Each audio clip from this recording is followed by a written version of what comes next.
Welcome to ASMR TirarADeguello. Are you hoping to calm your mind, relax your body, or experience ASMR? Dr. Andrew Michaels is here to help you. Today, Dr. Andrew Michaels gives one of the most important presentations of his career. He must detail what he has discovered to those with the power to act on behalf of the human race.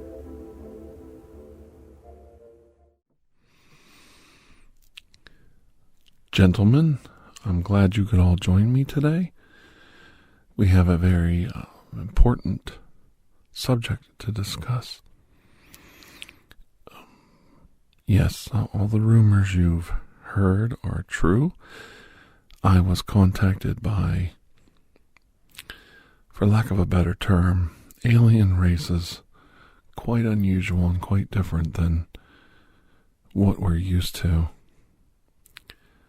These races are sentient, advanced societies that have hidden themselves on Earth for thousands of years, staying completely hidden from human history. They are a breed of intelligent octopus that can mimic us by duplicating what human beings look like. They are masters of disguise. There is a hive-like bee creature that cannot pass off as human. They stay very segregated into their little hive kingdoms that they have in a couple different places on the planet. There is an intelligent race of feline cat that are also not very human-like, but are very intelligent and have the ability to speak. And last but not least, there are the marsupial humans that we discovered a few years ago. And as you might remember, they do look very human, can pass off as humans, but are very different than us. These four races have a history on this planet of attempting to defend it from a returning true extraterrestrial invasion that happens every 30 to 40,000 years. And sadly, they have never been able to fend off these invasions or stop the ramifications from the invasion. All of this has pushed them into becoming very xenophobic, very self-absorbed with survival, very self-absorbed with prolonging their race's longevity and prolonging or preserving the history of the planet. We could learn an immense amount of information and knowledge and science from these creatures, and at the same time, they have discovered that they could learn a lot from us. In many ways, the imagination, the drive, the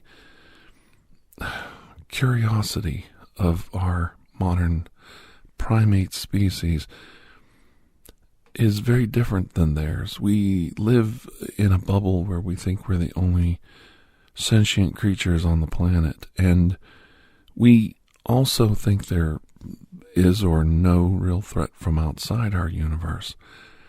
Because of this, we think we're unique among the stars, and we think the stars are here for us to discover, to conquer, to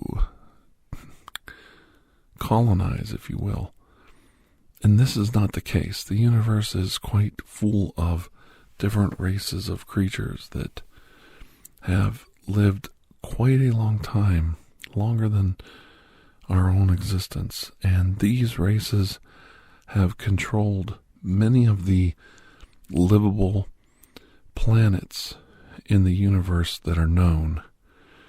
Ours is not quite unique, but our planet is quite young, underdeveloped, and being used basically as cannon fodder in a larger universal war, if you will, between huge alien races. These races have chosen to use us as a pawn, to mock us, to use us as a trophy, to use us as cannon fodder for their entertainment. The races here never developed extraterrestrial interests like spacefaring and rocket development and leaving the Earth's atmosphere. They were always concerned with trying to keep their races alive on this planet. And to that end, things like health care, longevity, medicine, these were driving forces with their culture, within their sciences. They also developed their warrior culture, and these were extremely highly advanced fighting units that could try to defend them in need of war or in need of invasion. Our race is a little different than theirs. We don't develop members of our species that can blend in with others. We just use masks. We make them. We create devices that make us appear to be something else. We spy on people from a distance using probes and cameras and robotic technologies. If a human being wants to see far away, he develops a telescope, and he can see far beyond the range of his eyes. And if he needs a bigger telescope, he builds a bigger lens. This is not the case with our fellow Earthlings. If they wanted to see further, they developed a member of their species that could see further away, could hear better, could smell better, could fly faster. That's right. Some of these creatures can fly. But they never developed flight and rocketry and the devices that we have because they had no reason, no desire to leave the planet when they knew there was such hostile enemies above. Our ignorance, if you will, of the universe around us has allowed us the opportunity to be curious, innocent, exploratory in ways that other races were not given the same opportunity. I think we need to come together and realize there is a real threat to our existence. It's not that hard for the governments of all the peoples on this planet to unify for this common cause. We have unified in many reasons, in many ways, in the past, in causes of war and peace, to bring about the obliteration of diseases through inoculation, to stopping aggressor nations in great times of world war. It is possible for different cultures, different governments, different philosophies to be put aside for the common goal, and humanity is capable of this, very capable. I trust all of you sitting here with me today will think about the story I want to tell you now, a small analogy that might put it into perspective. Many of us in our modern world do not believe in global warming, for instance. We can't see it. We can't quantify it. We don't see it as a threat. We think there's other reasons the planet is warming up. We think there's other causes. We think it's just a cycle. We can explain it away in so many ways. Some people believe in it because they can see it. They see the causes. They see the ramifications of the actions of men on the planet. They see the changes happening quickly and at a frightful pace. And it bothers them. But what happens is our diversified opinions, not being able to agree on this. We've divided ourselves on the subject matter. And those who do not believe it don't want to spend money on it, don't want to finance it. They want to act like it doesn't even exist. When in reality, we know something is going on. And if it's a sun cycle, if there are major changes to our solar system with the sun heating up and the polar ice caps melting and receding, how long will this last?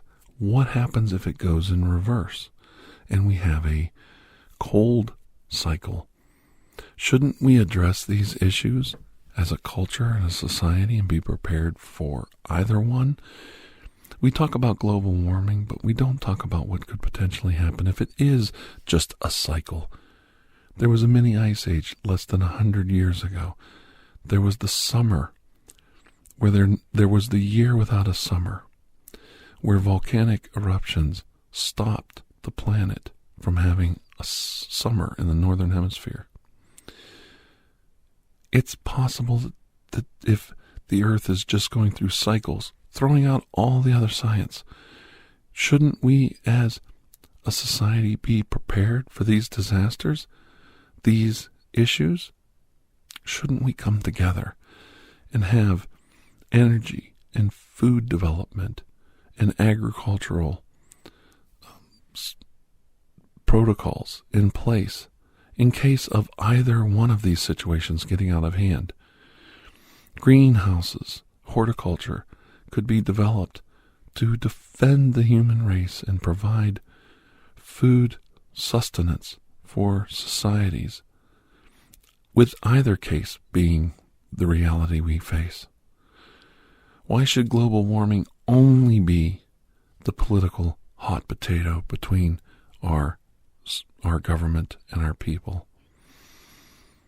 What if we did fall back with our major populations in areas that never lived in these areas before? What would happen if we fell back like we did 100 years ago into a cooling cycle and great fields of crops couldn't grow anymore that grow across Canada and the United States? What would happen if the United States and the northern hemisphere of Europe, and Europe, Asia, and the United States experienced another year without a summer? How many millions upon millions of people would die? Sometimes you can't see all the threats around you, but you can see solutions that take away the environmental tragedies that happen almost on a daily basis. Why can't we as societies build sustaining systems to protect ourselves from these disasters? And what if we do have a major volcanic eruption, a supervolcano? It's not like it won't happen. It can happen. And instead of spending money on weapons of war, wars that never come, why don't we spend money on survival, on prolonging our species, on giving our species its best chance at survival? Some would say a great defense and a strong military is putting away tools for the future to protect ourselves. But that's just from a physical assault. What we're talking about are environmental assaults. Assaults you can't see, you can't predict all the time. You think you can, but you really don't know when or if or how the scales of the economy or the environment will tipple to the point where you have just caused massive amounts of human beings to perish through starvation, through cold, through lack of heat, lack of energy. It's so simple. We have so many systems in place in case of the breakout of diseases. You know, you can't see a germ. You can't see it. But you know germs, bacteria, viruses exist because you were taught over and over again. You were shown the data. You were shown what these things do. You saw the ramifications of colds, flus, of infections. We've all seen it. We've all experienced it. We know it is reality.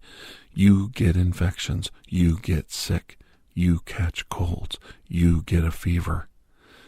Because of the commonality of disease and all of us experiencing and seeing it, we can all look to each other and say, yeah, I believe in germs. I believe in germ culture. I believe in germ theory. I believe in bacteria. I can believe in viruses. I don't see them. I've never seen one. But I know these things exist because it's been explained. That's why we get sick. That's why we get infections. That's why we catch colds. And that's why I had that fever. The earth can go through cycles of colds. The earth can go through cycles of having a fever, of having an infection, of having a disease. The races that have come before us understood this and put their money, their society's work, their society's wealth towards alleviating these issues amongst themselves. Our society has chosen an economy based on monetary scales.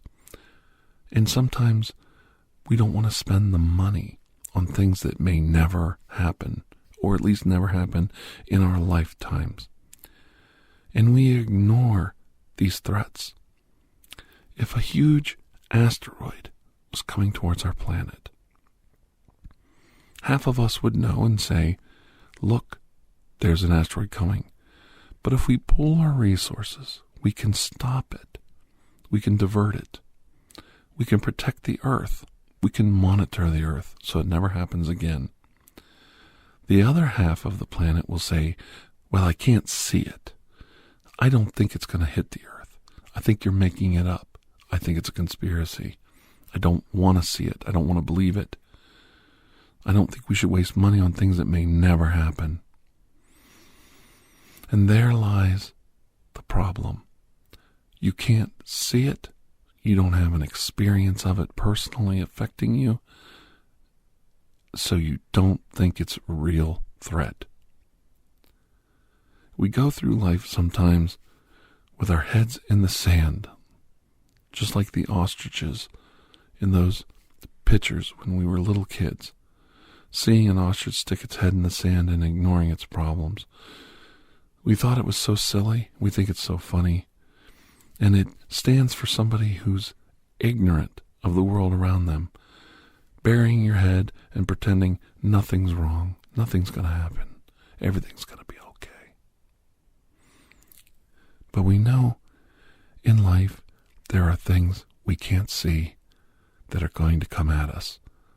From a tumorous growth inside your body, cancer, disease, ailments, accidents.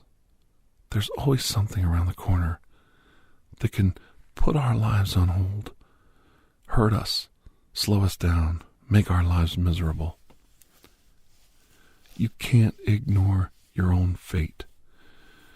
To live and live in this world, you have to go out and experience it. And in experiencing this world, you're going to get hurt. You're going to fall down. You're going to scrape your elbow. You're going to scratch your leg. You're going to break a couple bones.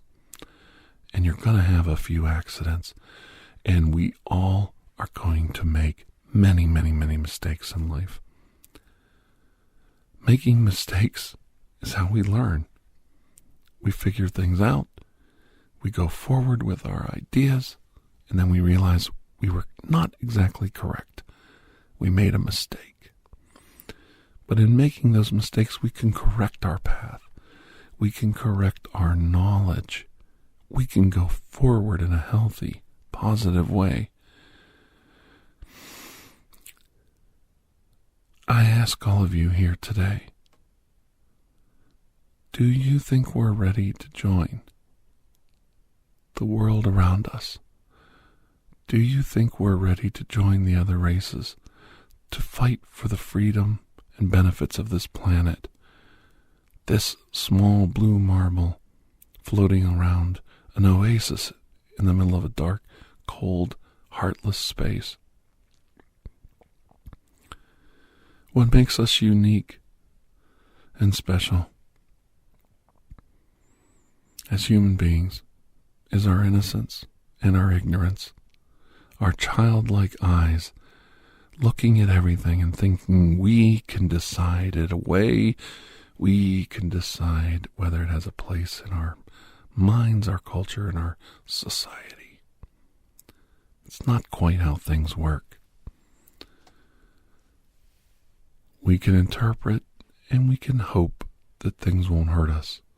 But at the end of the day, we're just human, and we're breakable, and we're irreplaceable when we're broken.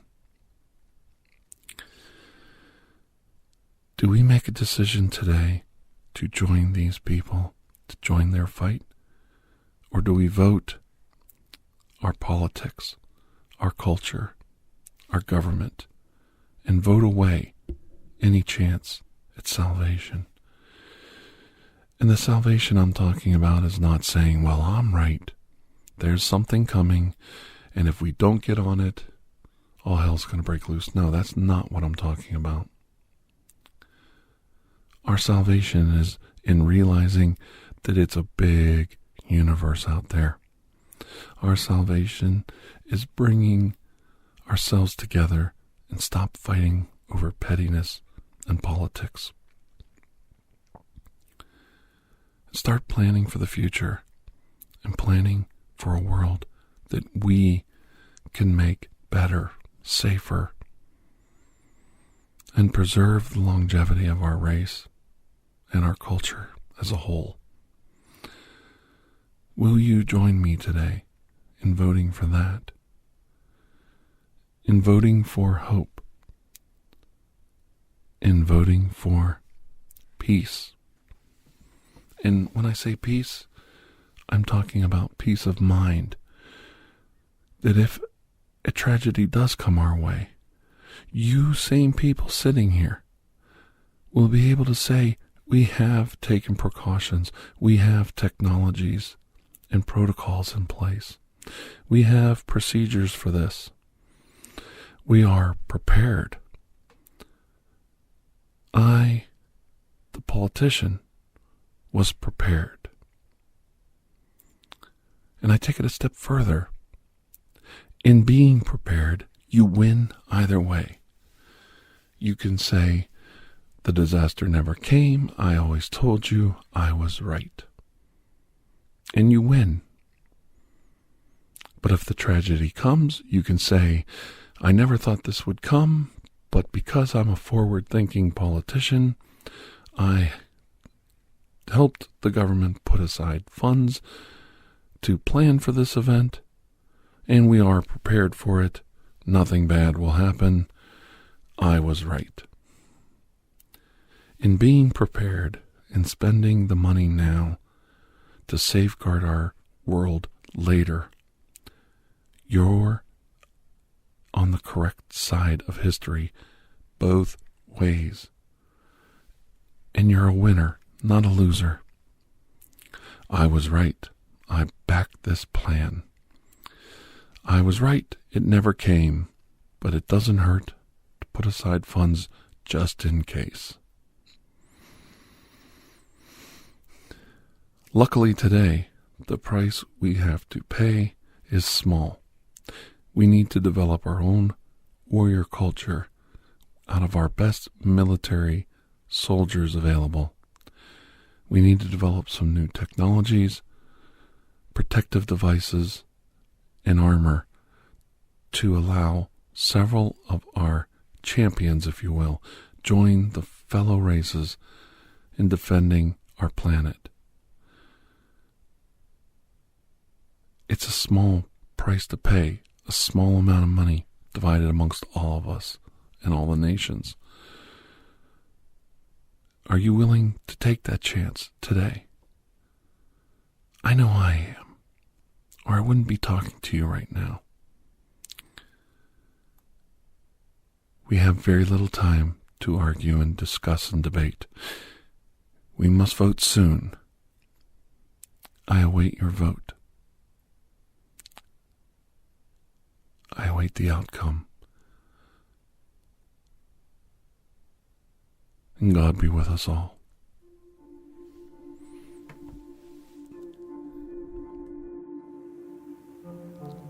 Thank you for joining us for ASMR TirarADeguello. Remember to stay tuned for the next installment of this story, coming soon. When you have a moment, please take the time to rate and review this podcast.